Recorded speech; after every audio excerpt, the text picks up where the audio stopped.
Hello everyone, मैं हूँ आशीष लाड। मैं एक पब्लिक सेक्टर बैंक में एग्रीकल्चर फील्ड ऑफिसर या फिर popularly known as field officer इस पद पे कार्यरत हूँ। और ये मेरा चैनल है क्षितिज करियर, जिसपे मैं एग्रीकल्चर फील्ड ऑफिसर के स्टूडेंट को गाइड करता हूँ। आज का टॉपिक है local language for bankers. Recently finance minister ने एक बैंकर के साथ मीटिंग की थी मुंबई में। It is not necessary which kind of meeting it was, but एक मीटिंग की थी। उसमें फाइनेंस मिनिस्टर ने कहा था कि लोकल लैंग्वेज है वो हर बैंकर को आना चाहिए। जो फ्रंट लाइन स्टाफ है उनको तो लोकल लैंग्वेज जरूर आना चाहिए। तो आज इस विषय पर ये 5 पॉइंट्स पे चर्चा करेंगे। सबसे पहले इसकी ज़रूरत क्या है, कस्टमर इंटरेक्शन यानी क्या होता है, डॉक्यूमेंटेशन पार्ट में एक अदर स्टेट के बैंकर को क्या प्रॉब्लम्स आती है, वे फॉरवर्ड इस सॉल्यूशन का हल कैसे निकाला जा सकता है, और कंक्लूजन। ये टॉपिक मेरे चैनल पे मैं इसलिए ले रहा हूँ क्योंकि that will be potential question in your interview में आपको ये सारे पॉइंट पूछे जा सकते हैं।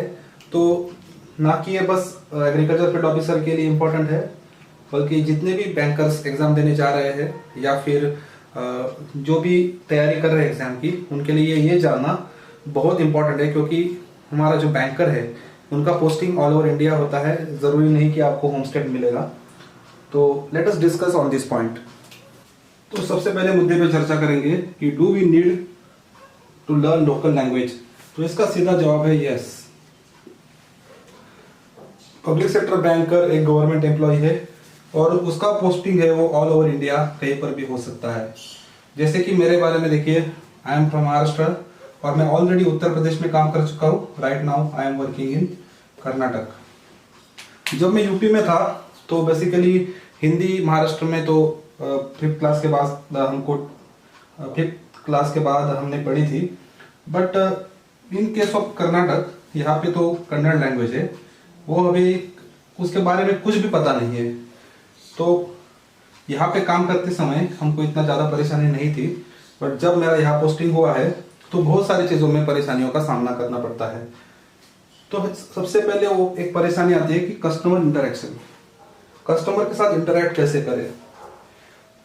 जो पब्लिक सेक्टर बैंक है ज़्यादातर रूरल एरियाज में रहते हैं, वहाँ पे पढ़े लिखे लोग कम रहते हैं। तो वो लोकल लैंग्वेज में बात करना प्रेफर करते हैं।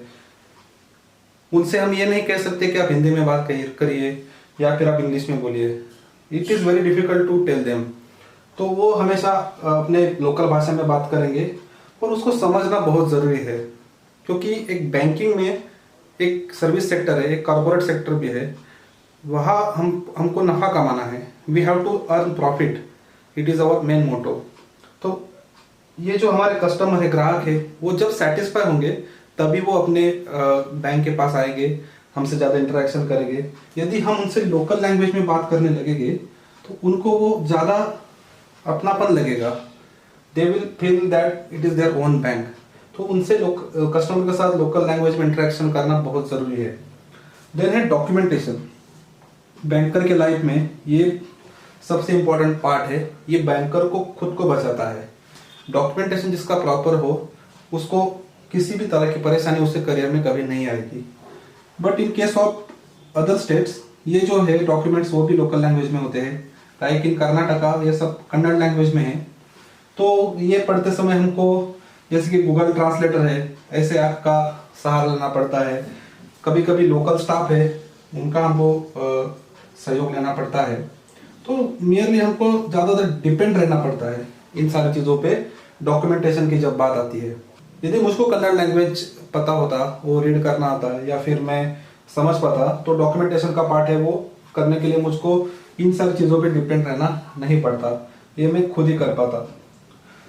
नेक्स्ट पॉइंट है वे फॉरवर्ड। अब इतनी सारी बात करी कि ये क्यों करना चाहिए, इसकी नीड क्या है। अब उसके बारे में हम कैसे काम कर सकते हैं। बैंकर को ये लोकल लैंग्वेज आनी चाहिए, यहाँ तक हमने देख लिया। बट ये लोकल लैंग्वेज सीखे कैसे, इसके बारे में बात करेंगे। सबसे ज़्यादा क्वेश्चन आपको इंटरव्यू में इसी पॉइंट पे आने वाले हैं कि फाइनेंस मिनिस्टर ने कहा है कि आपको लोकल लैंग्वेज आनी चाहिए। आपको क्या लगता है कि बैंक में लोकल लैंग्वेज कैसे सिखाया जा सकता है, या फिर कैसे स्ट्रैटेजी डिवाइस की जा सकती है कि बैंकर लोकल लैंग्वेज सीखे। तो अभी इसके बारे में बात करेंगे। वे फॉरवर्ड, आप सभी को पता होगा, ज़्यादातर आप कॉम्पिटिटिव एग्जाम की तैयारी करते हैं। ऑल इंडिया सर्विस नाम की सर्विसेज रहती है, जिसमें रहते हैं IAS, IPS और IFS, Indian administrative service, police service, Indian forest service. इनकी जो सर्विसेज है वो कैडर बेस रहती है। आप जिस स्टेट से बिलोंग करते हैं, आपने देखा होगा कि ज्यादातर ऑफिसर है वो अलग स्टेट से या फिर आउटसाइडर्स रहते हैं, वो स्टेट में आए हुए, उनके लिए भी वहाँ का लैंग्वेज नया रहता है। तो गवर्नमेंट ऑफ इंडिया क्या करती है, इन लोगों को स्टार्ट से, शुरू से ही, जैसे कि फर्स्ट क्लास में बच्चा पढ़ता है उसी तरीके का ट्रेनिंग इनको लैंग्वेज के बारे में देती है। लाइक इनके सब मराठी, हमारे यहाँ 12 खड़ी बोलते हैं, जैसे कि अ आ ई जैसे रहते हैं, वर्णमाला हिंदी में उसको कहेंगे। कोई कर्नाटक का ऑफिसर महाराष्ट्र में पोस्टेड होगा IAS ऑफिसर, तो उसके ट्रेनिंग के लिए, उसके ट्रेनिंग के दौरान उसको पूरी वर्णमाला या फिर 12 खड़ी वो पढ़ाई जाती है। उससे क्या होता है कि वो डॉक्यूमेंट्स पढ़ सकता है। डॉक्यूमेंट्स पढ़ने के लिए सबसे जरूरत चीज है लिपि, वो हमको आनी चाहिए। और दूसरी एक चीज है, उनको स्पोकन लैंग्वेज है उसकी ट्रेनिंग दी जाती है कि बात कैसे करें, उनको कैसे पढ़ना है, डॉक्यूमेंट्स वो भी सिखाया जाता है, उनको कैसे बात करना है लोगों के साथ उनके लोकल लैंग्वेज में, वो भी पढ़ाया जाता है। बैंकर के लिए ये सबसे इंपॉर्टेंट चीज है। जो फ्रंट लाइन वर्कर काम करते हैं उनके लिए spoken English is very important. और जो बैक ऑफिस में काम करते हैं, जो लोन सेक्शन में काम करते हैं, उनके लिए ये शुरू से पढ़ना, वर्णमाला पढ़ना या फिर 12 खड़ी पढ़ना, ये बहुत इंपॉर्टेंट है। तो अभी जो हमारा ट्रेनिंग सिस्टम है बैंक का, इसमें ये पूरी चीज मैंने आपको बताई, इसका अभी तक अंतर्भाव है नहीं, अभी उन्होंने इसको इंक्लूड नहीं किया है। और फाइनेंस मिनिस्ट्री बोल रही है कि आप लोकल लैंग्वेज में बात करिए। तो ट्रेनिंग सिस्टम को 1 महीने के लिए 1 मंथ का ट्रेनिंग देना ही चाहिए। सपोज आप आउटसाइडर को पोस्ट कर रहे हो किसी नॉन नेटिव स्टेट में, तो उसको वहां की लैंग्वेज के बारे में एक बेसिक ट्रेनिंग देना बहुत ही जरूरी है। वो अपने आप नहीं पढ़ सकता है, उसका लर्निंग एज अब निकल चुका है, वो प्रोफेशनल लाइफ में आया है। ये ABCD आपको आप खुद ब खुद पढ़ने जाएंगे किसी ऐप के द्वारा या फिर किसी भी सोर्सेज से आप पढ़ने का कोशिश करेंगे, आपको नहीं आएगा। आपको एक टीचर की जरूरत है आउटसाइड लैंग्वेज पढ़ने के लिए, और ये काम अपनी जो ऑर्गेनाइजेशन है उसको करना पड़ेगा। उसको हमारे लिए एक ट्यूटर या फिर गाइड या फिर प्रोफेसर अपॉइंट करके, जैसे ऑल इंडिया सर्विस के लोगों को पढ़ाया जाता है उसी तरीके से पढ़ाना पड़ेगा। इनको भी क्या 5-6 महीने का ट्रेनिंग नहीं रहता है लैंग्वेज के बारे में, हार्डली 15 डेज और 30 डेज का ट्रेनिंग रहता है। उसी तरीके से हम ट्रेनिंग बैंकर्स को दे सकते हैं। यदि आपको इंटरव्यू में एक क्वेश्चन पूछा जाता है तो इसका आंसर आप इस तरीके से दे सकते हैं। अब लास्ट पार्ट है कंक्लूजन। तो हमने अभी लोकल लैंग्वेज और बैंकर्स के बारे में डिस्कस किया। तो कंक्लूजन में बस मैं यही कहना चाहूंगा कि ये ऑल इंडिया जॉब है, being a central government job, आपको कहीं पर भी जाना पड़ सकता है। जैसे कि मैं यूपी में था, आज कर्नाटक में हूँ। यदि मुझको कल उड़ीसा में भेज दिया गया तो वहाँ का उड़िया लैंग्वेज मुझको आना चाहिए। यदि मुझको तमिलनाडु में भेजा तो तमिल आना चाहिए, केरला में भेजा तो मलयालम आना चाहिए। तो ये सब लैंग्वेज मुझे आना बहुत ज़रूरी है। कहाँ पे हमको पोस्टिंग मिलेगी ये हमारे हाथ में नहीं है, बट लैंग्वेज सीखना हमारे हाथ में है, हमारे ऑर्गेनाइजेशन के हाथ में है। यदि उन्होंने सहयोग किया, यदि उन्होंने हमको ट्रेनिंग दिया तो डेफिनेटली हम सीख सकते हैं।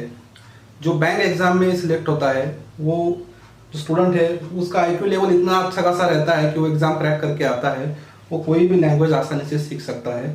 तो ये ड्यूटी ऑफ अपने ऑर्गेनाइजेशन है, बैंकर्स की जो बैंक है अपनी, वो ऑर्गेनाइजेशन की ड्यूटी है हमको ट्रेनिंग प्रोवाइड करना। ये फाइनेंस मिनिस्ट्री की भी ड्यूटी है कि जो फ्रंट लाइन वर्कर है उनको अच्छी तरीके से लोकल लैंग्वेज में ट्रेनिंग देना। तो ये फाइनेंस मिनिस्ट्री को भी देखना चाहिए और जो हमारा ऑर्गेनाइजेशन है उसके मैनेजमेंट को भी देखना चाहिए कि हमारे जो फ्रंट लाइन वर्कर है, स्टाफ्स है, उनको किस तरीके से ट्रेन किया जाए। तो ये इम्पोर्टेंट टॉपिक लगा मुझे एग्जाम के लिए, आपके मीन्स इंटरव्यू के लिए। आप देख लीजिए अभी जो आने वाले इंटरव्यूज है उसमें ये टॉपिक बहुत ही एकदम हॉट लिस्ट रहेगा और आप सभी को इसके बारे में क्वेश्चन पूछे जाएंगे। आशा करता हूँ कि ये वीडियो आपको अच्छा लगा हो, कुछ आपको बेनिफिट मिला हो इस वीडियो से, तो इस वीडियो को लाइक ज़रूर करें और मेरे चैनल को सब्सक्राइब ज़रूर करना। Thanks for watching this video. Have a nice day.